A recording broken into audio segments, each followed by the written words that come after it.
Vamos lá.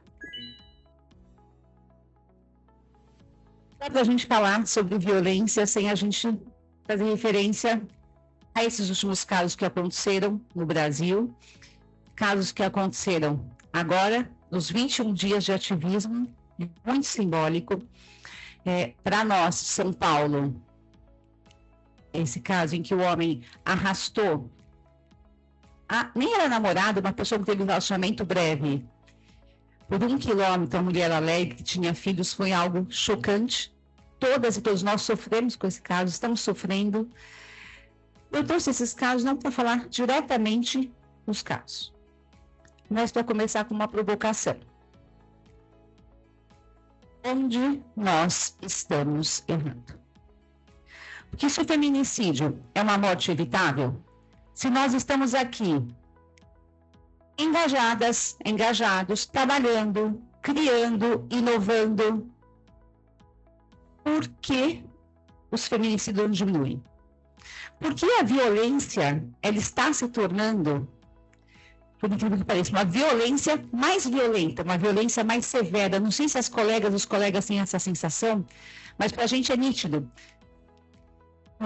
A violência mudou muito. As mulheres sempre sofreram, mas hoje os feminicidas, em plena luz do dia, sem nenhum cuidado, sem nenhum medo, com uma crueldade que extrapola até aquele conceito de feminicídio, de que é uma morte cruel. Onde nós estamos errando? Nós, como promotoras e promotores, nós, como sociedade, como profissionais que atendem a vítima. Eu coloquei aqui só um paralelo. Olha só, a Espanha, que assim como o Brasil tem uma das 3 melhores leis do mundo, conseguiu reduzir em 45% os feminicídios. Na Espanha toda, aconteceram 41 feminicídios em 2025. No Brasil, o último levantamento, quase 1.500 feminicídios. Por quê? Na Espanha deu certo e aqui não deu. O que falta na nossa atuação para modificar a realidade das mulheres e para efetivamente prevenir a morte? Aqui é só um panorama. A violência de gênero é estereotipada no mundo, ela é muito semelhante à nossa. A ONU estipula que morreram 50 mil mulheres em 2023 e o perfil é sempre o mesmo. O perfil da maioria das mortes é tempo de casa, parceiro. Mas olha só, nós sabemos como, quando, onde e de que forma as mulheres morrem. Nós conhecemos um script. Os ciclos se repetem. Por que está tão difícil romper? E o que nós podemos fazer para mudar essa realidade? A Lei Maria da Penha, estávamos conversando no último painel sobre isso, ela foi publicada há muito tempo atrás. E um mundo que não é esse mundo. E um mundo que era só físico. Agora nós estamos em um mundo digital. E um mundo em que o ambiente virtual não era perigoso. E agora é. E um mundo em que se questionava se a violência contra a mulher existia, mas não havia uma misoginia descarada como a gente tem. E uma das explicações para esse aumento de violência é misoginia 5G. Palavras da Márcia Tiburi. Parece que nós estamos vivendo assim, um momento de uma corda de aço. Sabe aquela brincadeira de puxar a corda? Nós puxamos de um lado, trabalhando, noticiando, conscientizando, e parte da população puxa do outro, dizendo isso é besteira, não é violência, não está acontecendo nada. É uma guerra de poder. Só que em alguns momentos, nessa guerra de poder, nós perdemos. Por quê? Os misóginos machistas têm uma vantagem. Eles falam algo confortável para muitas pessoas e reforçam algo que está dentro das pessoas, que é o machismo. O nosso trabalho é mais complexo que é justamente desconstruir tudo isso. Mas o que fazer? Quais as estratégias? E aqui algumas propostas. O que é a ONU? Eu começo com essa reflexão sobre o feminicídio, porque eu acho que a gente tem começado o feminicídio para entender o que acontece antes, o que nós podemos fazer. A ONU aponta como estratégias para prevenir o feminicídio. Educação, mas educação no sentido de mudança de estereótipos. Ensinar o que é ser homem, o que é ser mulher, a tolerância, educação nesse sentido, não só educação formal. Existência de leis específicas, é que eu queria dar um destaque. Muitas pessoas dizem, a lei de feminicídio é punitivista. Punitivismo não resolve nada. A lei de feminicídio é uma lei compatível com o ato de extermínio contra uma mulher. A lei por si só não resolve nada. Mas olha só, ONU dizendo, uma das estratégias para diminuir o feminicídio é leis específicas. Mas uma lei que não é aplicada é um livro esquecido no armário. O que a ONU diz? Estratégia para diminuir o feminicídio. Aplicar essas leis, aplicar por órgãos especializados com olhar de gênero, campanhas públicas e coleta de dados. E o que tem funcionado efetivamente nos países estudados pela ONU para reduzir a morte de mulheres? Quais são as estratégias que a ONU aponta como estratégias efetivas, importantes? Avaliação e gerenciamento de risco. Lá na Espanha, que diminuiu em 45% os índices de morte, tem um sistema que chama Virgem. É um monitoramento 24 horas por dia do risco. Ele é reavaliado o tempo todo, esse risco, com base em algoritmos e também preenchimento humano. Gerenciamento de risco. Segundo ponto que não é do certo, gerenciar o risco e encaminhar a mulher uma rede de atendimento. Ela não pode estar sozinha nesse processo. Isso previne feminicídio. Terceiro, ordens de proteção. A importância de se proteger e monitorar as mulheres. Também lá na Espanha, que eu peguei como exemplo de sucesso, eles monitoram os autores de violência. Tem a tornozeleira eletrônica, mas também tem um sistema de monitoramento, inclusive pessoal, os autores reincidentes e mais graves. A polícia vai na casa dele para monitorar. Isso tem reduzido muito a reincidência. E olha só, não podia deixar de ser, restrição ao porte de armas. Toda vez que morre uma mulher, as pessoas nos dizem, precisamos dar armas para as mulheres. Se a mulher tivesse uma arma, ela sobreviveria. Dados da ONU, relatório 2023, a existência de arma no contexto de violência contra a mulher aumenta em 70% o risco de morte. Bom, acho que nós temos de positivo aqui, nessas estratégias da ONU, que nós já podemos implementar no nosso país. Nós temos o FONAR, que nos permite avaliar o risco. Temos medidas protetivas efetivas, autônomas, e nós temos leis específicas. E aqui, eu saliento a lei de violência psicológica. Algum tempo atrás, quando eu estava falando sobre a AVP, que eu vou conversar um pouco com vocês sobre isso, com a assessoria de imprensa mesmo do Ministério Público, o nosso assessor de imprensa ele disse o seguinte, doutora, e a AVP é mais ou menos assim, né? A detecção precoce evita a violência. Eu falei, disse tudo. Da mesma maneira, quando se fala de um câncer, que a detecção precoce permite a cura, quando eu falo em violência psicológica, a detecção precoce previne a morte. A violência psicológica está presente no antes, no durante, no depois, no sempre. É altamente danosa e silenciosa, Mas se nós conseguirmos identificar a violência psicológica, trabalhar com essa violência e proteger as mulheres, nós vamos conseguir reverter esse cenário. Há algum tempo atrás, mas eu vou falar sobre a AVP, eu tenho uma palestra para o Instituto Maria da Penha. E a Penha estava lá quietinha ouvindo, ela não liga a câmera, sobre a AVP. Aí no final ela ligou a câmera toda emocionada, bem emocionada, dizendo: isso é o que faltava. Isso é o que falta para mudar o nosso país. Trabalhar com a violência psicológica. E esse é o meu tema, então, de hoje. A violência psicológica, eu peço até desculpas para as colegas e para os colegas que já viram a apresentação da Ivana, porque nós estamos num grupo fazendo uma apresentação até semelhante, mas a violência psicológica é a única que é absolutamente individualizada, específica para cada mulher, para cada pessoa.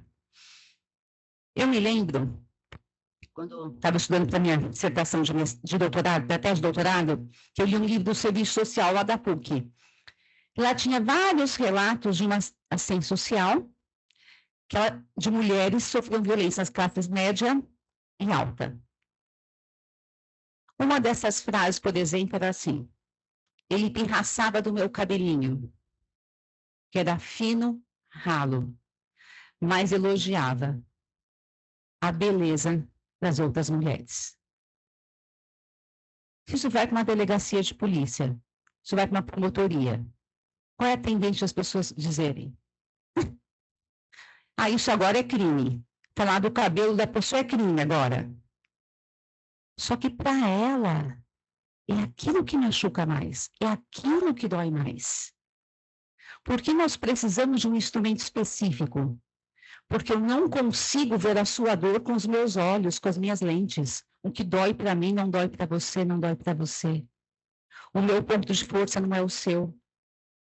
E o autor da violência atinge exatamente esse dom, essa vulnerabilidade que todas e todos nós temos. Então, algumas condutas, por exemplo, uma pesquisa que a Thalys sempre cita, as mulheres sofreram condutas de menosprezo, controle nos últimos anos. Eu desafio aqui, uma mulher presente que não tenha passado por uma situação de violência psicológica.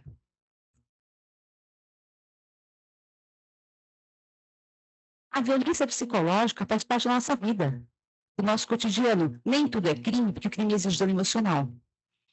Mas essa presença e invisibilidade é o que dificulta bastante a nossa atuação. Nós temos um tipo penal. E o tipo penal é, sim, estrategicamente importante. Tipos penais são instrumentos. Nós atuamos com instrumentos. Esse instrumento, embora não perfeito, é um instrumento hábil a possibilitar a nossa atuação. O crime de violência psicológica é um crime, então, que foi construído a partir da Lei Maria da Penha e traz algumas dificuldades, dentre elas a exigência de dano emocional. Quando surgiu o crime de violência psicológica, muitas pessoas questionavam, mas o que é stalking, perseguição, e o que é violência psicológica? Quais são as diferenças, as semelhanças entre esses crimes? O crime de stalking pode ser praticado contra homens e mulheres, prevê, no mínimo, 2 condutas e atinge o estar, a maneira como eu me relaciono com o mundo. O crime de violência psicológica pode ser praticado em uma só conduta, não exige reiteração, só mulheres, e atinge o meu ser. A maneira como eu me vejo, como eu vejo o mundo. Crime de violência psicológica é altamente danoso, porque ele destrói a nossa principal arma de defesa, que é a autoestima, que é a autoconfiança. Não sei se as colegas, os colegas já fizeram essa experiência de perguntar para as vítimas ao final de uma audiência, quais são os impactos do crime para a vida delas. A maioria das vítimas diz: eu namorar? Nunca mais. Nunca mais. Uma vez só já está bom. Evitam lugares, evitam pessoas, não tem problemas de sono, dentre outras consequências. É muito raro uma mulher que não tenha uma consequência. E até que coloca um questionamento que é interessante. Toda vez que nós falamos de violência psicológica, alguém levanta a mão e diz, não no âmbito jurídico, né? Nós estamos falando com pessoas que entendem mulheres. Isso é problema do direito? Violência psicológica não tinha que ser tratado na psicologia? Por que isso veio do direito? Que nós precisamos, é um instrumento de atuação de autoridades públicas e rede de atendimento. Bom, um aspecto muito interessante desse crime, e nós não temos explorado ainda, é a amplitude desse crime. Por isso que eu acho assim, tão importante esse tipo penal. O que é violência psicológica? Tudo pode ser violência psicológica, se causar dano emocional. Por exemplo, se fala muito em violência obstétrica. Como é que eu enquadro a violência obstétrica? Teve dano emocional? Violência psicológica. Bullying na faculdade. Teve dano emocional? Manipulação, constrangimento? Violência psicológica. Várias condutas que não encontram um modelo legal podem ser enquadradas nesse tipo de violência psicológica. É um crime muito mais amplo do que a Lei Maria da Penha, que contempla, então, essas situações no nosso cotidiano. Inclusive, olha só, estelionato sentimental. Eu não sei se vocês têm atendido, mas tem crescido os casos de estelionato sentimental demais, né? O interessante é que estelionato sentimental, quando o homem usa a sua relação afetiva com uma fraude para esvaziar o patrimônio da mulher. Além de uma violência patrimonial, estelionato sentimental é violência psicológica. Imagina o impacto para a vida dessa mulher. Ela apresentou essa pessoa para os amigos. Ela disse que era um namorado. Ela colocou no seu convívio. Ela acreditou. Ela perdeu tudo. Não é só um dano patrimonial. É muito mais profundo. Tá? Mas se a violência psicológica ela é tão importante, por que ela não faz parte do nosso cotidiano das denúncias? O abusador, aquele que pratica violência psicológica, não pratica uma violência direta. É um grande covarde. E todos os autores de violência são covardes, só que ele é um covarde que age com uma certa inteligência. Ele não atua diretamente. Então, ela não tem como rebater. Existem inúmeras estratégias de violência psicológica. Por exemplo, tom de escárnio, piadinha. A piada é uma das estratégias mais efetivas que existem. Que ninguém se defende de uma piada, afinal de contas, é só brincadeira. E que eu vou contar para vocês um caso, uma vez eu fui para um consultório de uma dentista, minha dentista, lá na Paulista, bem conhecida, região bem conhecida de São Paulo. Quando eu entro nesse consultório, estava todo mundo rindo. Falei, o que foi? Falei, não, você não tem ideia. Acabou de sair uma mulher aqui, muito engraçada. Nossa, a gente deu muita risada. Falei, o que aconteceu? Essa mulher, isso me marcou. Essa mulher foi com o marido para o consultório. Ela tinha muito medo de dentista. Eu imagino que ela já devia ter medo, ele potencializou isso. Porque essa é a vulnerabilidade dela. Então, ela tomava um remédio. Quando ela tomava esse remédio, ela soltava pum. Então, ele ia com ela para o dentista, sabia que ela tinha medo, tomava o remédio, e ela ficava meio grogue, soltava a pomba. Ele ficava o tempo todo fazendo piada na cara dela. Todo mundo rindo. Todo mundo rindo. Ninguém percebeu que era violência psicológica. Ah, mas foi só uma brincadeira. Ah, por que ele ia acompanhá-la?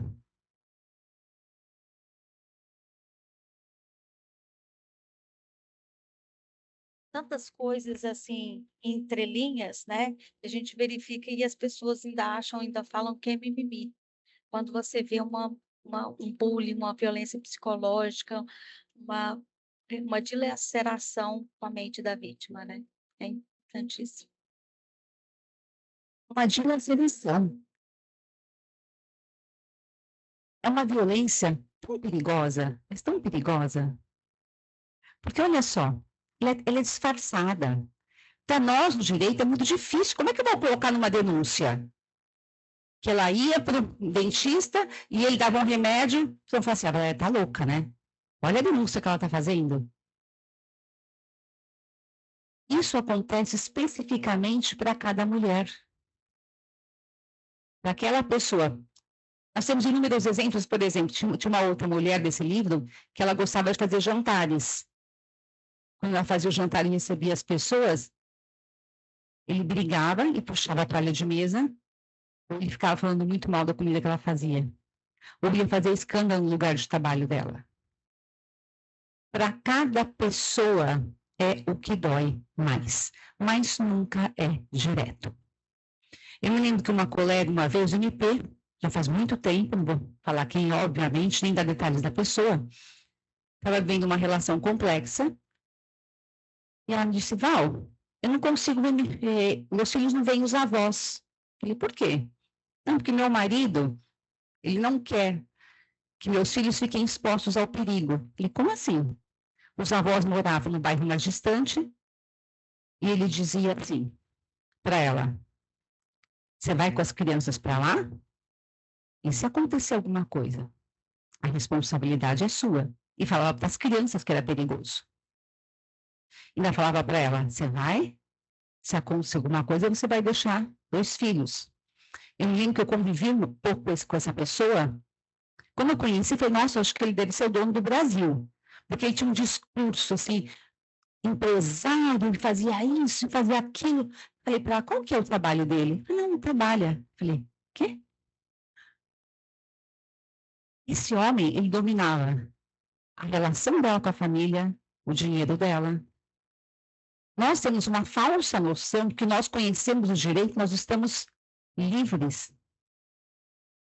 Essa violência é tão perigosa porque ela é muito sutil.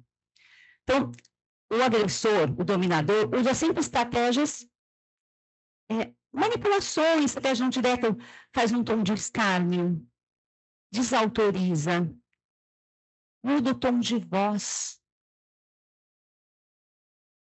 usa o coitadismo. Tem 2 estratégias de violência psicológica que são altamente danosas e efetivas. E para a gente quase impossível de colocar no processo. Fazer-se de vítima. Afinal de contas, como é que vocês não têm dó dessa pessoa? Olha a história dele. As mulheres foram criadas para o cuidado, para a atenção, para o amor.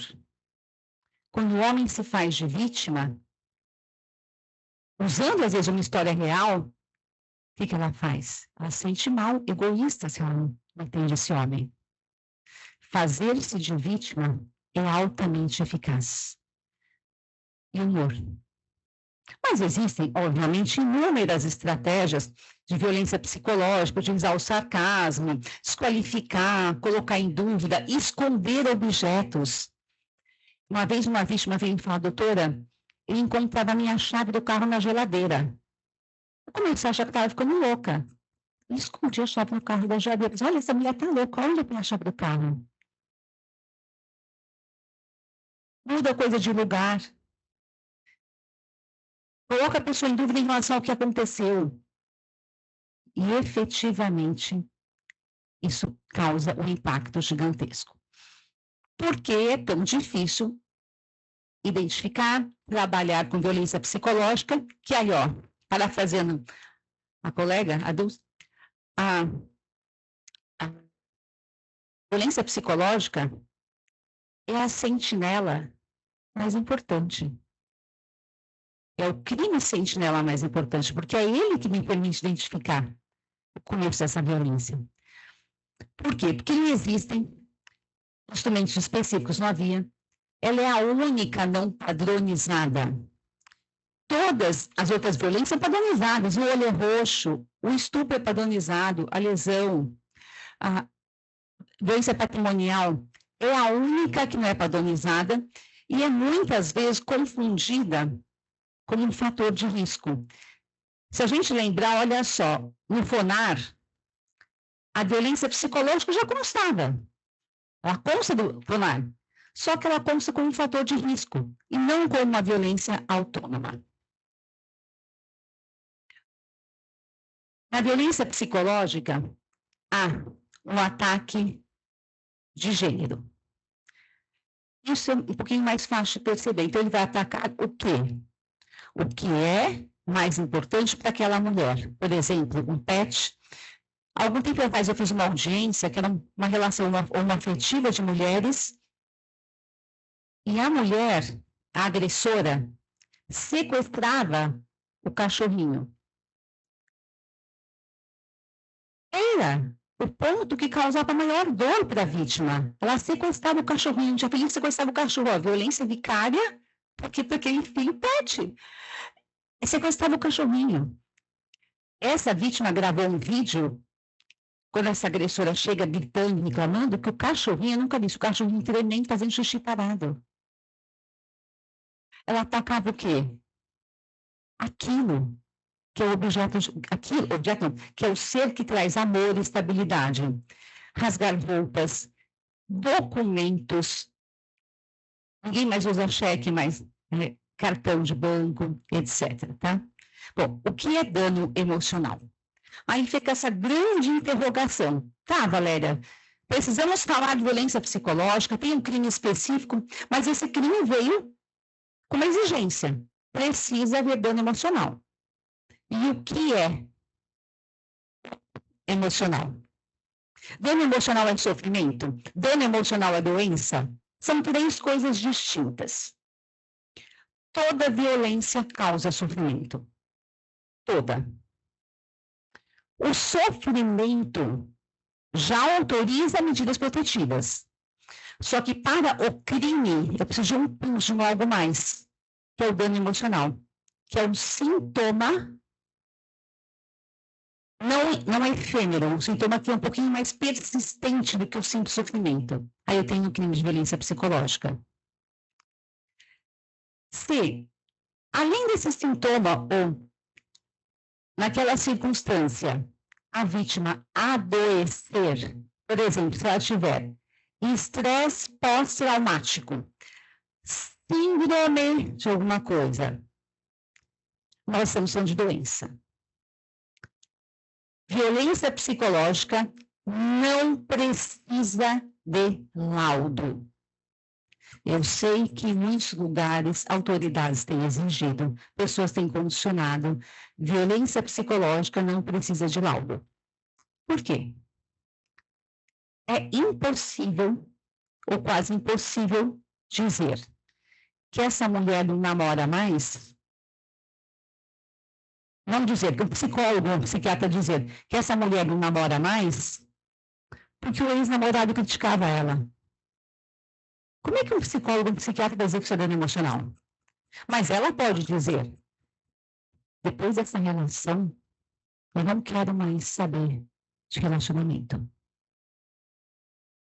Não dá para estabelecer essa causalidade que se exige numa doença, porque é algo muito sutil, muito específico para aquela vítima. Então, só ela que pode dizer quando há dano emocional.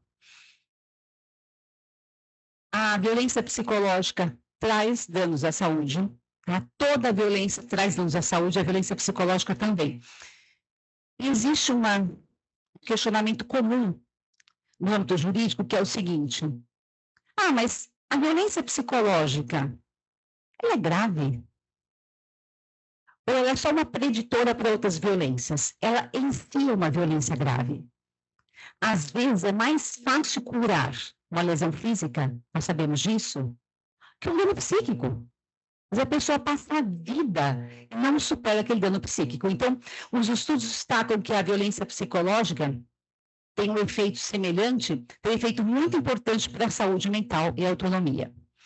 Então, ó, dano psicológico. Eu falo em dano psicológico, eu estou falando de um dano sério e duradouro. Um transtorno, então um transtorno de estresse, um transtorno de ansiedade, ideação suicida. Se eu falo em dano psíquico em transtorno, eu tenho outro crime, que é o crime de lesão corporal, lesão à saúde. Quando tem CID, quando tem transtorno, é lesão à saúde.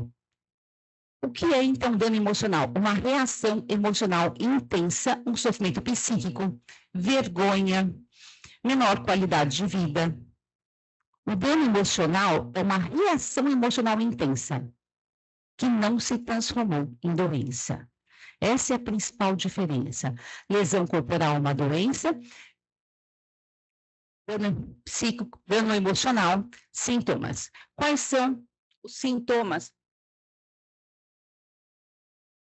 mais comuns, essas reações mais comuns na violência psicológica? Crise de choro, angústia, flashback, pesadelo, insônia, irritabilidade, distúrbio alimentar, hipervigilância é extremamente comum.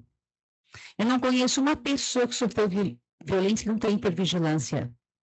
Eu já contei para vocês algumas vezes que eu fui vítima de um sequestro há alguns anos. Assim, eu sou uma pessoa hipervigilante. Eu vejo um carro vermelho, meu coração para. Esses sintomas, isso fica para o resto da vida. Ela se torna hipervigilante, ela se torna uma pessoa que evita situações. Medo de iniciar novos relacionamentos, perda de concentração, redução da capacidade laborativa. Isso é muito complexo, porque aquela mulher já está submetida, inclusive economicamente. Ela perde a sua capacidade laborativa e só sai de casa quem consegue sair. Então, muitas vezes, ela fica submetida economicamente a essa relação. Indução ao alcoolismo e drogadição. Aqui é um ponto que eu queria chamar a atenção para vocês, que é o seguinte. Há alguns anos, uma psiquiatra falar lá na PUC, no curso da PUC, olha que interessante, ela fala sobre o consumo de álcool. Ela é especialista em alcoolismo e drogadição, e ela dizia, os homens ficam viciados por diversão. As mulheres ficam viciadas por sofrimento. As mulheres alcoólatras, muitas vezes, são mulheres que bebem para esquecer. Só que essa mulher aparece para a gente como uma mulher alcoólatra, como uma mulher drogada, sem parecer tudo que deu causa a esse efeito, a essa situação, tá? Então, violência psicológica é um crime que deixa esses vestígios, mas vestígios emocionais que a vítima vai mencionar. Quer tirar foto aí? Depois eu passo para vocês. Bom, o IAVP surgiu nesse contexto, né? O que é o IAVP?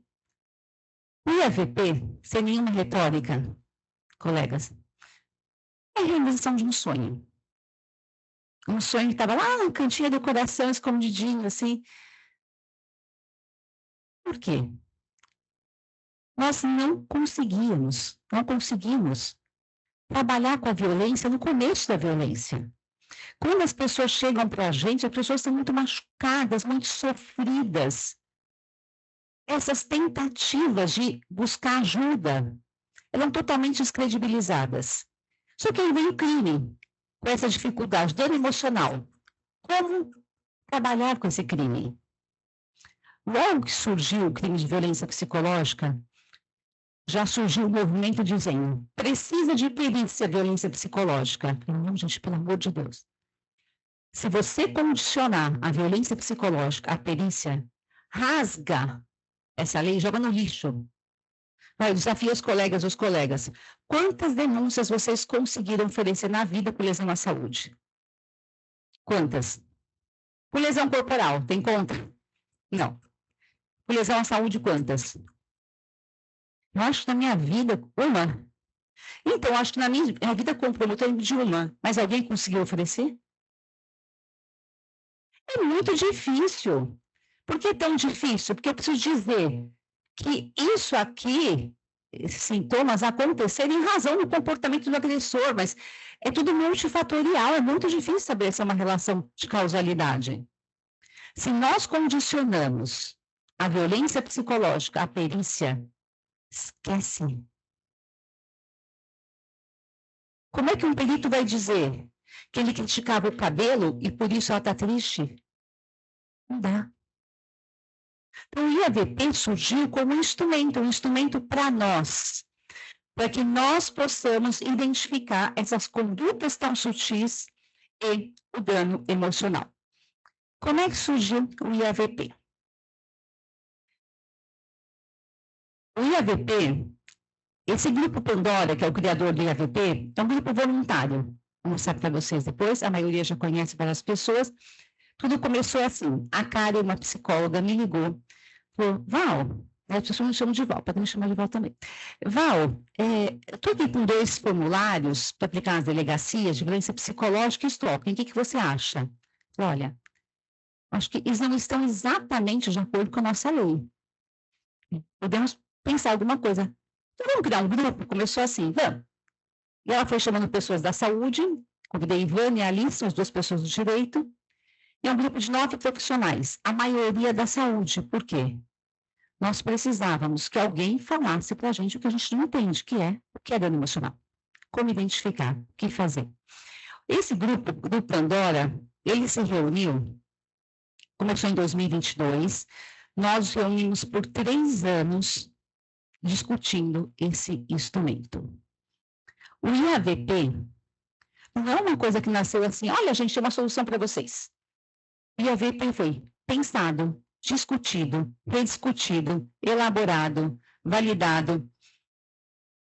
Quando nós estávamos com o modelinho praticamente pronto, chamamos colegas, representantes de instituições para participarem da validação. Que colegas? Representantes da Copevide, Fonavide, Clabem, ONU, todos os órgãos. E foram muitas críticas. E nós ouvimos todas. Por exemplo, esse instrumento é muito complexo, as pessoas não vão entender. Esse instrumento, até a Carla participou e a Carla fez várias ponderações na Carla, lembra? Por exemplo, vocês não conseguem quantificar o número de vezes nesse instrumento, precisa mudar isso. A Carla fez várias anotações, nós ouvimos todas. E nós reestruturamos o instrumento a partir desse olhar técnico, para que tivesse a versão final. Esse é o nosso grupo Pandora, tá? É uma construção coletiva. Peraí. E aqui, a equipe que participou da validação, todas as especialistas que participaram da validação, inclusive a Carla. Como foi construído o IAVP? O IAVP, Instrumento de Avaliação de Violência Psicológica, tem um ponto de partida. Olha que legal. As pessoas não têm uma definição de violência psicológica. Ela não é padronizada. Só que nós temos uma lei. Então, a nossa lei é o ponto de partida. O ponto de partida é a lei. Nós inserimos, isso é bem inovador, a violência vicária, que o Tim já falou, no nosso instrumento. E também falamos do dano emocional. Então, olha só explicando como foi construído. Tem aqui o artigo de lei, artigo 147b do Código Penal. Nós estamos identificando as condutas desse artigo. Então, por exemplo, manipulação. O que é manipulação? Ameaça. O que é ameaça? E aí, ele foi estruturado em 2 partes. Primeira parte, condutas. Essas condutas elas já foram relacionadas ao artigo de lei. Por quê? Porque esse instrumento tem que ser útil. Colega promotora, quando pega lá o instrumento, está escrito manipulação, assim, assim, assim, assim, eu posso oferecer denúncia. Constrangimento, assim, assim, assim, eu posso fazer denúncia. Então, essas condutas descritas correspondem ao tipo penal. E a segunda parte, o dano emocional. Tá? Quem é que pode aplicar o IAVP? Todas e todos vocês a partir de hoje. O ideal é que o IAVP seja adotado institucionalmente, mas qualquer pessoa pode aplicar. Que pessoa? Preferencialmente mulher, que trabalhe com enfrentamento à violência contra a mulher. Quando o IAVP pode ser preenchido? Na delegacia, eventualmente, no fórum, uma audiência civil, não tem momento específico, é o momento mais adequado para a vítima. Ah, mas eu posso chamar uma vítima na promotoria, preencher o IAVP e fazer a denúncia? Posso. Posso chamar uma vítima que está passando por sofrimento, no atendimento, fazer um relatório? Posso. A vítima é consultada se ela deseja preencher e, ao final, ela assina o IAVP. O que é importante a gente dizer? O IAVP não é um preditor de risco, ele é um preditor de crime. O IAVP serve para identificar o crime, não para identificar o risco. Tá? Porque a partir desse crime nós conseguimos agir e encaminhar a vítima. Exato, olha só, até razão do tempo não consegui aqui, mas eu vou mostrar para vocês, excelente pergunta. Ó. O IAVP e o FONAR têm uma zona comum de encontro. O FONAR serve para identificar risco. O IAVP serve para identificar condutas de violência psicológica e dano emocional. Quando, havendo preenchimento do FONAR, surgir a notícia de violência psicológica, se recomenda a aplicação do IAVP. Ou espontaneamente. Vocês querem pegar o microfone? Não, não precisa. A gente teve uma situação em que, pela segunda vez, o ofensor impetrou HC tentando a revogação da MPU.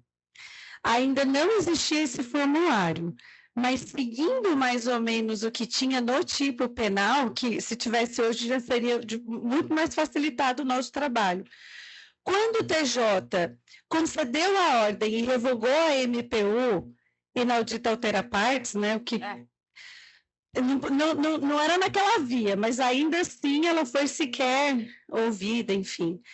O que nós fizemos? Nós acionamos o núcleo de vítima e a promotoria fez um trabalho junto com eles para comprovar a existência da violência psicológica. Uma vez comprovada a existência da violência psicológica, nós reapresentamos um novo pedido de MPU, sustentando isso daí. Olha a permanência da violência psicológica a qual ela está sendo submetida é um considerável fator de risco para a integridade dela, especialmente psicológica. E foi, de fato, uma vítima que nós identificamos uma escalada de dano à saúde psicoemocional dela. E como ela foi submetida a uma violência processual gradual, né? Aí foi para o STJ, perdeu no STJ, daí foi atacar na família, enfim... ficou muito evidente isso, que ele foi com esses ataques minando a energia e a condição psicoemocional dela de reagir em todas as frentes de ataque. Então, assim, foi exatamente isso que a gente conseguiu. Com a revogação via HC, a gente conseguiu uma nova decisão, sem que houvesse uma desobediência à ordem do tribunal pela prova da violência psicológica. Maravilhoso o relato. E acho que essa estratégia, a nossa grande vantagem em medidas protetivas é a decisão judicial, ela pode ser alterada a qualquer momento. Então, interferir hoje de um novo elemento, você pode pedir, pode ter uma nova concessão. E há muitos autores de violência, eu digo isso assim, eu trabalhei numa promotoria central de violência contra a mulher, fiquei por muito tempo, agora eu trabalho numa outra promotoria. Eu trabalho com um público diferente hoje, eu trabalho com uma classe média alta também, o que para mim é novidade. Muitos desses homens não encostam mão na vítima. Eles dizem, eu não vou encostar a mão em você porque você nunca vai ter prova. Eles acabam com a pessoa. Assim, ela fica esvaída, assim, sem ter uma marca. São casos em que exigem uma atuação diferenciada, uma atuação específica. O IAVP e o FONAR, o IAVP pode ser usado em medidas protetivas, exatamente, maravilhoso relato, pode ser usado em inquérito policial. Numa ação civil, gente, para quem atua no civil, separação, divórcio, o IAVP tem a parte da violência vicária, em qualquer procedimento. Já nos perguntaram, mas a pessoa vai preencher o IAVP e o FONAR, não é muito cansativo? No mesmo dia, com certeza. Não precisa ser no mesmo dia. Marca um outro momento. Mas qual é o momento para a vítima? Né? Já me falaram também, né? Quando ela chega para registrar o boletim de ocorrência, ela está sofrendo muito. Como é que ela vai pensar em todas as violências? Não precisa ser agora, pode ser depois. Pode marcar na promotoria, pode marcar na rede de atendimento, pode fazer online. É no momento apropriado, de acordo com aquele caso concreto que vocês têm. Na vara de família. Porque na vara de família, muitas vezes, é alegada a violência psicológica, mas não existe um registro de ocorrência, não existe nada que possa indiciar isso. E como a gente também aprovou o enunciado agora, não foi dizendo que a intervenção do Ministério Público nas ações de família, quando é noticiada a violência doméstica, ela é obrigatória. Então, assim, não precisa ficar fazendo dilação probatória na vara de família para saber se aquela mulher é vítima ou não de violência doméstica. Mas, muitas vezes, você vai contrariar uma alegação de alienação parental com uma violência psicológica. E o formulário pode nortear perguntas feitas na audiência de instrução de julgamento, inclusive na vara de família. E lá no Rio, por exemplo, é muito comum que a violência psicológica não gere medida protetiva em registro de ocorrência. Porque, às vezes, a violência psicológica ela é um contínuo de muito tempo e ela só resolve ir lá porque alguém disse, olha, não, você tem que fazer um registro de ocorrência e tal, mas ela não relata uma situação de risco e nem pede medida protetiva. Então, o IAVP ele é muito importante para que a gente possa fazer essa caracterização, já que a violência psicológica é o maior fator de feminicídio. Né? Exato, e assim, é a infração preditora. É lá que é a detecção precoce. Claro que a violência psicológica nem sempre causa dano leve, mas nós conseguimos atuar no início daquela evolução da violência. Ou quando já há uma violência psicológica severa, mas nós conseguimos o quê? Mostrar essa violência psicológica para quem não quer ver. Excelente. A estratégia, o IAVP foi feito para vocês, para ser usado, foi feito para as mulheres. Qual a melhor estratégia? Essa questão de perguntar em audiência. Uma boa estratégia também. Por quê? Eu tenho um caso na minha promotoria, e o réu, assim, super conhecido no direito, etc., investigado. Eu pensei, eu não vou usar o IAVP diretamente, por quê?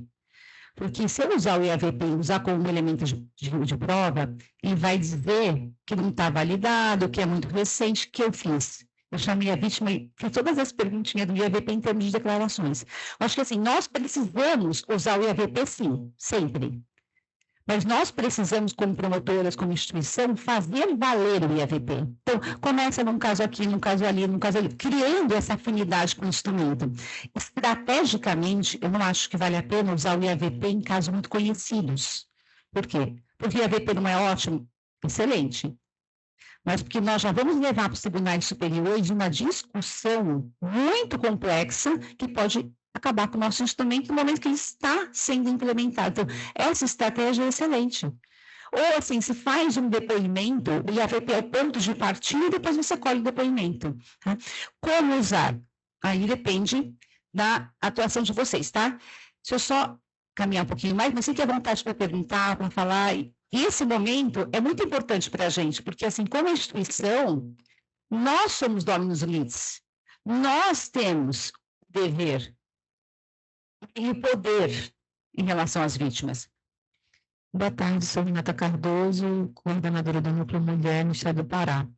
O formulário, ele está online, tá? A gente consegue, é um formulário editável que a gente consegue fazer uma estatística com ele? Excelente pergunta, obrigada. O formulário, qual é o nosso cuidado em relação ao IAVP? Ele não está, por enquanto, online, e ele não pode ser modificado parcialmente. Porque senão uma pessoa muda um pouquinho aqui, uma pessoa muda um pouquinho ali, de repente alguém muda alguma coisa, dá errado, e aí é um instrumento que vai. Então, ele pode ser revisto, mas depois pelo grupo de trabalho. Ele está disponível para ser impresso e aplicado por enquanto. O que está acontecendo em termos de andamento do IAVP, tá? Então, o IAVP ele foi apresentado em agosto agora, no evento do CNJ, a Jornada Maria da Penha. As pessoas adoraram, saiu um encaminhamento nas cartas da Jornada Maria da Penha, aqui o Celote o IAVP, e nós estamos agora criando maneiras de sistematizar esse uso, né? Como? A Alice Bianchini, que é parceira aqui do grupo, ela conseguiu uma parceria com o Laboratório de Tecnologia, de uma universidade pública, assim, super renomada. Nós vamos transformar o IAVP em um instrumento eletrônico. Tá? Tem toda uma questão de cuidado, que é a questão de sigilo. Né? Então, até para você gerar a base de dados, tudo isso é mais complexo, mas ele vai se transformar em um formulário eletrônico. Com todas as informações, em breve nós teremos também um site que pode ser acessado o IAVP. Vocês podem compartilhar o IAVP nesse modelo já PDF, onde vocês quiserem. Tá? Instituições, podem colocar. E vai sair também ano que vem, começo do ano que vem, uma cartilha, um manual do IAVP.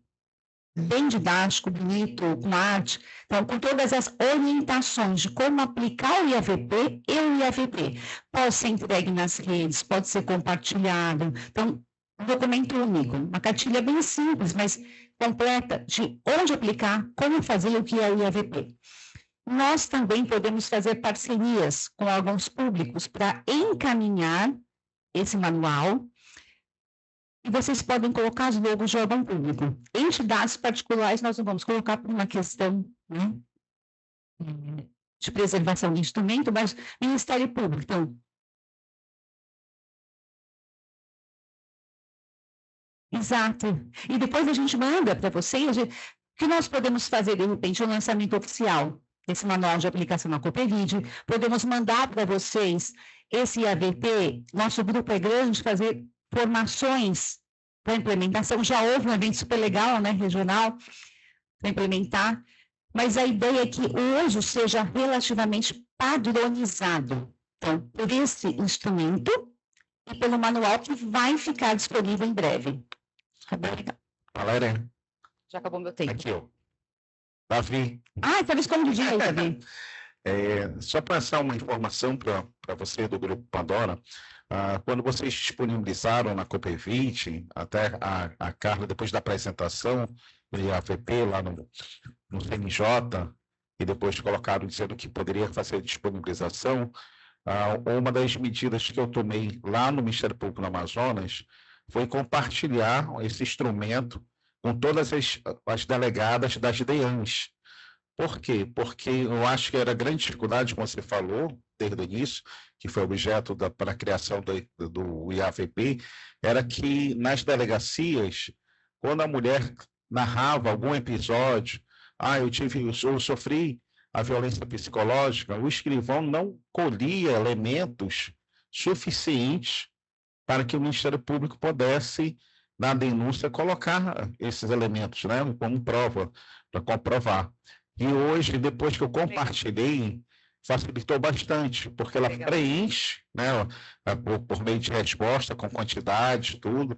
Eu dei sugestões também, né, quando você abriu aquele espaço.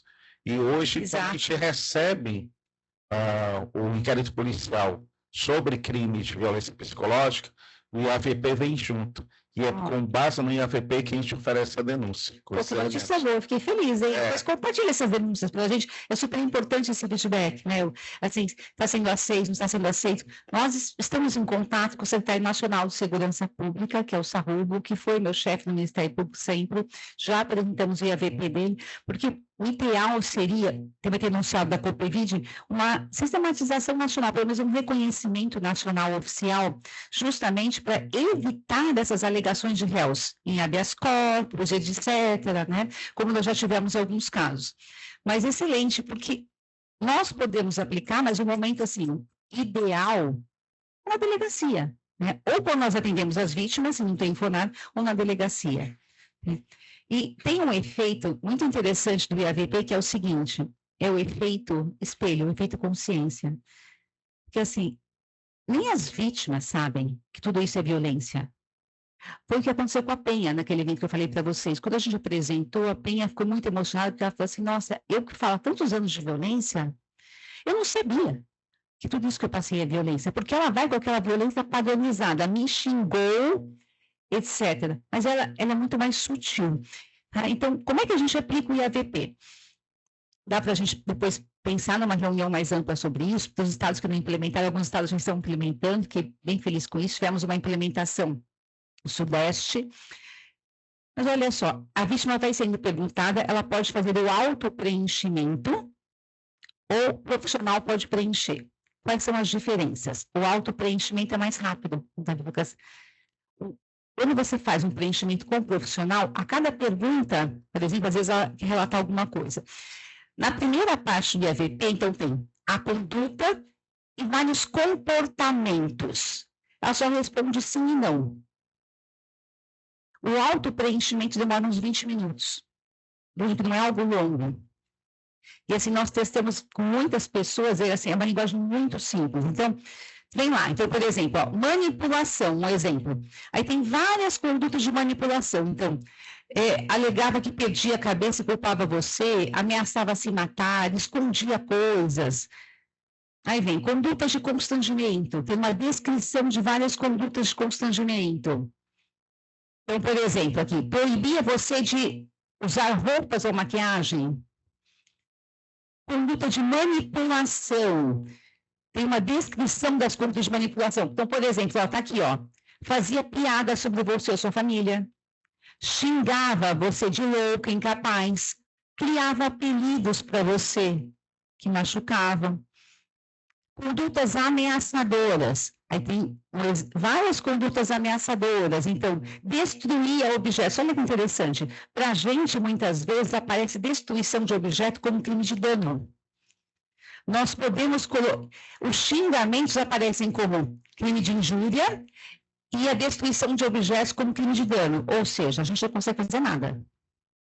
Nós podemos colocar a destruição de objeto como conduta de violência psicológica e o xingamento como violência psicológica, ou seja, a gente fortalece o Ministério Público e traz a titularidade da intervenção do Ministério Público. Aí tem várias condutas, e já está disponível, vamos compartilhar, então, isolamento, por exemplo, controlado por mensagens de ligações, violência psicológica digital. E aí, ó, nós temos, isso aqui é bem novo, é importante a gente mencionar. O crime de violência psicológica, nosso crime não contempla a violência vicária. Mas a violência vicária hoje, eu vejo assim como a principal estratégia de ataque dos agressores. Os agressores sabem que eles têm direitos na vara de família. Então, eles ficam usando os filhos para perpetuar a violência, para fazer com que a mulher desista das medidas protetivas, só que muitas vezes não tem esse olhar de gênero. Nós inserimos a violência vicária justamente por isso, como forma de violência psicológica, as condutas em relação aos filhos que configuram violência psicológica. Então, por exemplo, agir com a agressividade dos filhos como forma de puni-la. Acho que todas as colegas têm exemplos práticos de agressores que, quando os filhos vão para a visita, ele não dá o remédio para a criança. Uma criança com deficiência. A criança volta suja, chorando. Teve um caso que uma mãe veio me falar, a criança ligaram do hospital para ela, a criança ligou do hospital, ele tirou um telefone da criança e falou, visita mim, você não vai falar. A próxima final de semana inteira desesperada para saber o que tinha acontecido com essa criança. Coloca a criança no banco da frente do carro e dirige em alta velocidade. Tira foto para a mãe ver. Homens que praticam violência perpetuam essa violência usando os filhos com uma coautoria do sistema de justiça, porque o sistema de justiça dá esses direitos para eles. Daí a importância do IAVP para identificar isso como um ataque de gênero, tá? E aí tem a parte aqui do dano emocional. Tá? O dano emocional é o grande desafio do nosso instrumento. Por quê? O que é dano emocional? Categoria nova para o nosso direito. Quais são os sintomas? A partir da atuação dessas colegas da saúde, muitas delas são peritas, atuam em processo, então, nós conseguimos identificar, separar a doença dos danos emocionais, para que esse dano emocional seja, então, documentado. Tem aqui uma relação de números, exemplos de dano emocional, mas olha só. E como é que fica a causalidade? Isso é importante. Porque era uma das discussões que a gente tinha nas reuniões, que o Davi também mandou sugestão. E a causalidade? Como é que eu vou dizer que ela não dorme por causa dele? Como é que eu vou dizer que ela não namora por causa dele? Se eu vincular um nexo de causalidade, também fica difícil. O que nós fizemos? Uma causalidade temporal. Então, assim, está lá em cima, ó. Após as condutas descritas, surgiram os seguintes sintomas. Aqui, ó. Sintomas que surgiram após as condutas. Então, após a manipulação, o xingamento, o distrato, ela passou a ter os seguintes sintomas. Então, assim, essa frasezinha foi discutida imensamente no nosso grupo. Porque nós não podíamos estabelecer algo que fosse impossível, mas nós precisávamos de um vínculo. Então, é um vínculo temporal, consequencial. Após essas condutas, aconteceu isso. E aí tem inúmeros sintomas. Então, medo de ficar sozinha, pesadelo, tristeza profunda, dificuldade para realizar atividades do dia a dia. As vítimas acham que elas estão incapazes, que elas estão ficando, entre aspas, burras, incompetentes. Na verdade, é uma consequência da violência, afastamento do trabalho, deixou de se relacionar com pessoas. Olha só, tem vários sintomas, tá? Passou a ficar descrente, passou a ver o mundo como um lugar perigoso, sem amor, estado de desânimo, etc. Então, tem todos os sintomas, tá? Aqui era só uma simulação do que seria um IAVP preenchido. Então, se uma mulher me respondesse há várias condutas positivamente esses sintomas, eu tenho esse quadro aí, ó. Condutas dano emocional. Bom, aqui a apresentação do IAVP, só para explicar em que pé estamos, né? O IAVP foi apresentado no CNJ, constou expressamente da carta do CNJ, foi apresentado pela Ivana no Conselho Nacional do Ministério Público. Nós fizemos aqui, tem várias colegas aqui, né, que participaram, uma apresentação, um lançamento, na verdade, regional, Rio de Janeiro, Espírito Santo, Minas Gerais e São Paulo, oficialmente lançado nesses estados. E aí eu queria ensinar com essa frase, que eu acho que é a mais importante na nossa atuação. Não é fácil trabalhar com violência contra a mulher. Eu trabalho numa promotoria que tem 16 mil processos, criaram mais 2 cargos, eu achei que as pessoas estão sendo desesperadas a crescer dos cargos, ninguém queria ir. Acabaram indo 2 colegas, são ótimos, super novos, que passaram como substitutos por mim. A violência contra a mulher envolve muita dedicação. As pessoas que estão aqui estão por um ideal muito grande. Porque há áreas menos penosas de volume de trabalho e emocionalmente. Mas nós trabalhamos numa área que traz um ganho que outras não trazem. Nós conseguimos transformar vidas. Nós conseguimos salvar pessoas. Eu acho que isso é que nos alimenta. Essa sensação de que, apesar de tudo, aquela vítima fez diferença. E eu vou encerrar com uma frase, uma história que eu sempre conto, já faz muito tempo, mas que para mim hoje voltou a ter muito sentido. Porque dá muita tristeza, é muito pesado viver nesse mundo que a gente vive. Mas a gente pode fazer diferença. E essa fábula, essa história, assim, que havia 2, eu já contei alguns eventos da Copevide, mas havia 2 pescadores andando no mar, à beira do mar. O mar tinha trazido muitas estrelas no mar. E a nossa vida, né? Muitos processos, muitas vítimas, muitas coisas. Aí eles olhavam para aqueles montes de estrelas, aquela sensação de impotência, assim. Um dos pescadores, um deles continuou. O outro começou a pegar. Jogava uma estrela no mar, jogava outra estrela no mar, jogava outra estrela no mar. Aquele que passou reto olhou e falou assim, nossa, olha quantas, né? Que diferença que faz? Aí ele pegou aquela estrela e jogou no mar e falou, para ela faz diferença. Eu acho que o que nos conforta é saber que para uma faz diferença. E eu efetivamente acredito, por isso eu sou tão entusiasta do IAVP.